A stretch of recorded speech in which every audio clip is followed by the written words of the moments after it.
A lot of patients come in and we're going over the no-no page and we get to healthy fats like nuts. A lot of people come to me, oh, well, I thought nuts were healthy fat.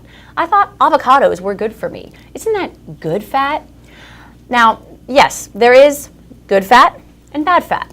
But the thing with it is, when you're trying to lose weight, all fat is bad, okay?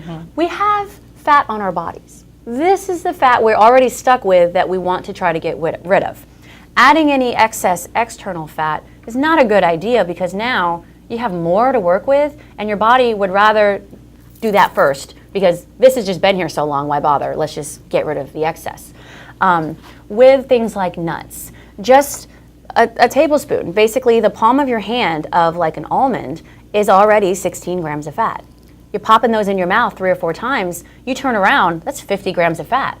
How are you going to lose weight consuming that much, even of something good, during your day? Also, when it comes to eating things like nuts that are really high in healthy fats, it does come down to, especially for our patients that utilize the HCG, and not knowing the difference between ingested fat and abnormal fat. So if you eat too much fat, the HCG is going to metabolize that fat instead of the abnormal fat the way that you want it to, which means you're not going to be as successful on your weight loss program.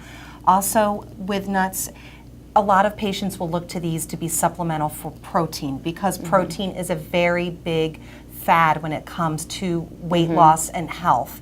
And we want you to receive all the proper amounts of protein that your body needs throughout the day. And a lot of times when you're looking at your nutritional guidelines, it may only mention the 4.5 ounces of protein in the evening during your active phase 1. Just know that your body does receive protein from other food groups as well, such as your dairy group.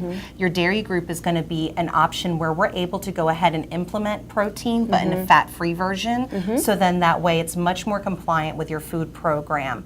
And also it'll give you a much better success rate as well. Absolutely, and different proteins are broken down in different ways. So the very digestible yogurt protein that is in the morning helps fuel your body, and then when you get into midday you have protein from vegetables which help push you along. Now your metabolic rate is at a fast pace.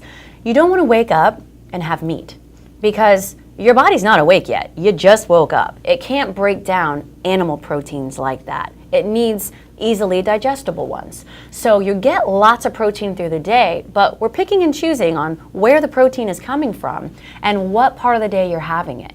You know, if you had just done your snack, let's say your evening snack is a fruit and a half serving of dairy. That's going to give you the energy and protein you need much better than fruit with trail mix, because the trail mix has all that extra fat. We need to stay away from things like the nuts and seeds, almonds, cashews, sunflower seeds, pistachios, peanut butter, almond butter. Almond milk is a big one people ask me all the time. Nutella, granola, the trail mix, avocados, olives, any oil of any kind. Even a tablespoon of extra virgin olive oil is 14 grams of fat. That's more fat than you need all day. And that's just a drizzle. Imagine if we, used it on our salads or something. It adds up exponentially through the day. Every little bit of, I'll just have this little or that little, by the end of the day, it's not little, it's a lot. And then that really affects the weight loss. And you're spending money, you're spending time, you're spending effort.